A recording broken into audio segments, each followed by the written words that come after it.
Bonjour. Ce matin, c'est encore une joie immense de vous faire cette vidéo.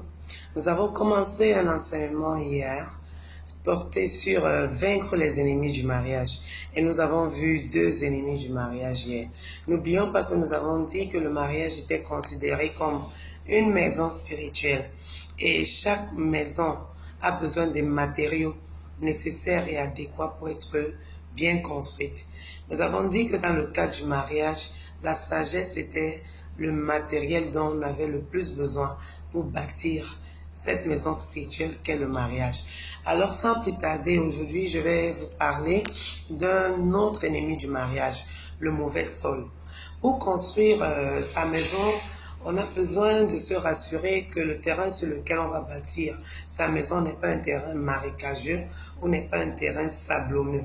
Parce que si tu construis sur du sable, ça ne tiendra pas. Si tu construis dans un marécage, ça ne tiendra toujours pas. Tu as besoin de te rassurer que le sol sur lequel tu construis soit ferme.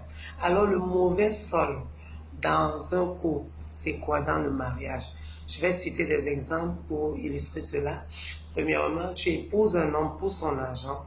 Tu épouses un homme pour ce qu'il est, pour son apparence, pour sa taille. Tu épouses un homme pour son gabarit. Ou tu épouses un homme pour son compte en banque.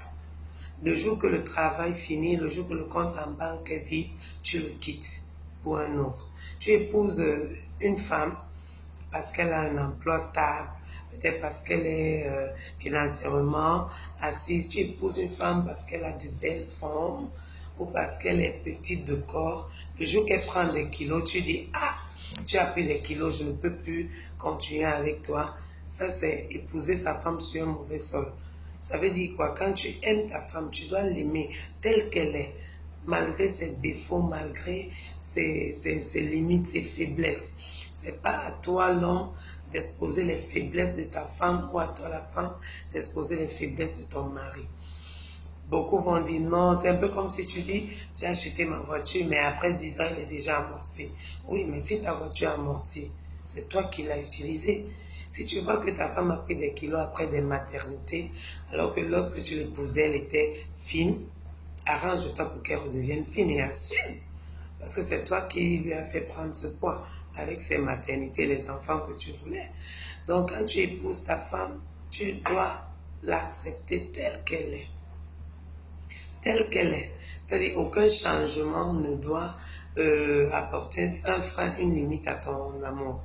Il y a aussi un autre cas de mariage, de limite, d'ennemi du mariage. Tu épouses un homme par compétition.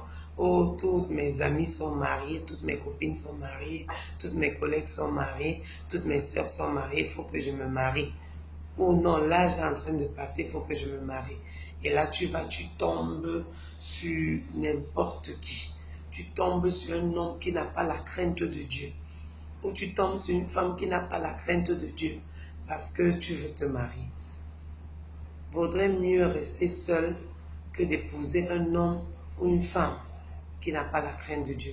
Parce qu'un homme qui a la crainte de Dieu ou une femme qui a la crainte de Dieu va se soucier de ce que tu ressens et connaît la vérité qui est la parole de Dieu. Et lorsque vous deux, vous avez la crainte de Dieu, le centre dans votre mariage sera toujours le Seigneur Jésus. Donc, quelles que soient les intempéries, les problèmes, vous allez toujours trouver un terrain d'attente.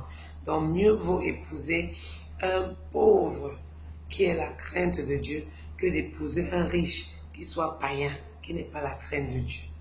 Donc, vraiment, ma soeur, je te conseille de ne pas épouser un homme parce qu'il a, même s'il a des millions, s'il n'a pas la crainte de Dieu, autant mieux tourner le dos à ces millions parce que tu vas finir par être malheureuse. N'oublions pas que l'argent ne fait pas le bonheur.